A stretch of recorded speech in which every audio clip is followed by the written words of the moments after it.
जी अस्सलाम वालेकुम।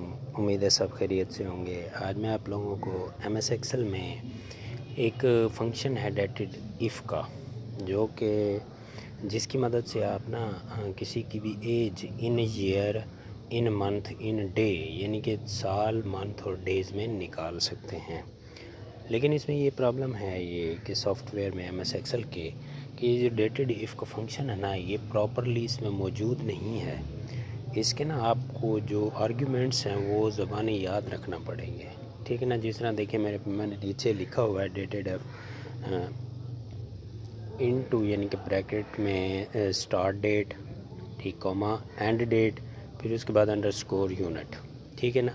Start date में आपने वो वाली डेट लिखनी होती है जहाँ से आप कैलकुलेट कर रहे हैं डेट को, ठीक है ना। जैसे कि मैंने ऊपर लिखा हुआ है 1993 5वां महीना और 25 तारीख, ठीक है ना। फिर एंड डेट जो है ना, जो टुडे होगा, ठीक है, आज तक की ले रहे हैं ना, तो उसके लिए और यूनिट होगा वो ईयर में, मंथ में और डेज़ में आपने लेना होगा, ठीक है ना। ये डेटेड इफ़ का फंक्शन आपको प्रॉपर कह रहा हूँ, फिर दोबारा से कहूँ कि इसका फंक्शन जो है ना, एमएस एक्सेल में इसका प्रॉपर फार्मूला या फंक्शन मौजूद नहीं है। आपको ज़बानी याद रखना पड़ेंगे, ठीक है। पहले मैं निकाल कर दिखाता हूँ आपको इन ईयर में कि आपने ये, हाँ एक और बात, ये जो हमारे पास लिखा हुआ है, पहले मैंने साल पहले लिखा हुआ है, फिर महीना, फिर डेज़, ठीक है ना। नीचे डेट डाली हुई है 25/5/1993, यानी कि साल आखिर पर है, पहले डेज़ हैं, फिर मंथ है, फिर ईयर है, ठीक है। तो अगर आपका जो मतलब कंप्यूटर का डेट वाला पोर्शन होगा, अगर वो इस ऊपर वाली डेट के मुताबिक होगा तो फार्मूला करेक्ट होगा, फार्मूला अप्लाई हो सकेगा। अगर नीचे वाली डेट के मुताबिक होगा तो अप्लाई हो सकेगा।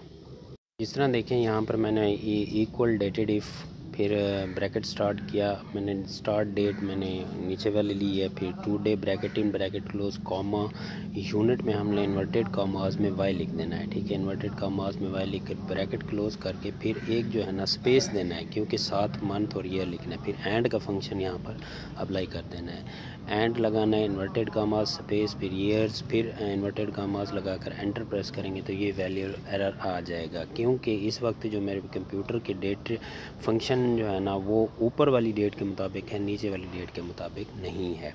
जैसे ही मैं यहाँ से, जैसे स्टार्ट डेट वाले सेल का जो J7 लिखा हुआ है, इसको मैं यहाँ से डिलीट करके ऊपर वाली डेट सेलेक्ट करूँगा, J6 एंटर प्रेस करूँगा तो मेरे पास 30 ईयर्स आ जाएंगे, ठीक है।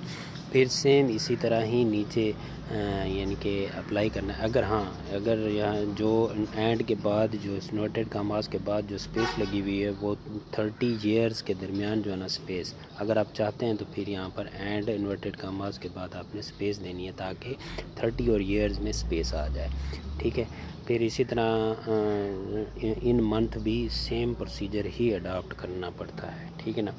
इन ईयर भी, और जो नीचे लिखा हुआ है इन ईयर मंथ एंड डे, वो एक अलग फंक्शन है, उसके लिए हमने एंड का फंक्शन यूज़ करना है। जिस तरह देखें यहाँ पर मैंने ऊपर 30 ईयर्स के लिए फार्मूला यही अप्लाई किया था, ये वाला, ठीक है ना। अब नीचे जो है हमारा, जहाँ पर वाई लिखा हुआ है, यहाँ पर लिख देंगे YM, यानी ईयर मंथ, और जहाँ पर ईयर लिखा हुआ है यहाँ पर हम लिख देंगे मंथ। इससे जो है ना हमारा एग्जैक्ट डेट आ जाएगी, इन मंथ आ जाएगी। लेकिन मैं दोबारा लगा देता हूँ, equal to dated if comma start J7 comma, फिर यहाँ पर लगाएंगे today bracket in bracket close, फिर comma, bracket in bracket close comma, फिर इन्वर्टेड कॉमा में YM, ठीक है। फिर इसके बाद इन्वर्टेड कॉमास क्लोज। अच्छा, इन्वर्टेड कॉमास क्लोज करने के बाद फिर सेम एंड का फंक्शन अप्लाई करेंगे, एंड लगाया, इन्वर्टेड कॉमास स्पेस दी, फिर मंथ लिखकर इन्वर्टेड कॉमास को क्लोज करके एंटर प्रेस कर देंगे, ठीक है। हमारे पास 6 मंथ आ गए, 30 ईयर्स और 6 मंथ आ गया। इसी तरह ही सेम अडाप्ट करना है टुडे के लिए। इन डे के लिए फिर dated if bracket start J6 वैसे भी लिख दें, या वो सेल सेलेक्ट कर दें, कॉमा लगाएं, today bracket in bracket close. अच्छा, फिर उसके बाद इन्वर्टेड कॉमास में हमने यहाँ पर MD लिखना है कि मंथ डे, ठीक है। इन्वर्टेड कॉमास क्लोज, फिर उसके बाद ब्रैकेट क्लोज के बाद फिर एंड का फंक्शन अप्लाई करना है। जहाँ पर वहाँ मंथ लिखा था यहाँ पर डेज़ लिखेंगे, इन्वर्टेड कॉमास क्लोज करके एंटर प्रेस करेंगे तो हमारे पास 3 डेज़ आ जाएंगे, यानी कि 30 माह 6 दिन, 29 साल 6 मंथ और 3 डेज़।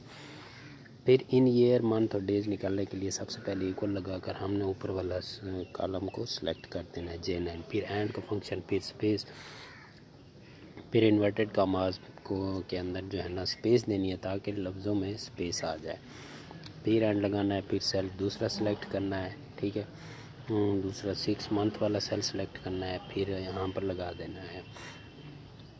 सेल सेलेक्ट करने के बाद हमने यहाँ पर फिर एंड लगा देना है, फिर उसके बाद इन्वर्टेड कॉमास के दरमियान स्पेस देनी है। इन्वर्टेड कॉमास में स्पेस देने के बाद फिर वो थर्ड वाला सेल सेलेक्ट करना है, एंड लगा कर थर्ड वाला सेल सेलेक्ट करना है, डेज़ वाला, फिर एंटर प्रेस कर देना है। जैसे ही एंटर प्रेस करेंगे तो हमारे पास वो सारे के सारे ना एक ही शेप में आ जाएंगे, 30 ईयर 6 मंथ और 3 डेज़।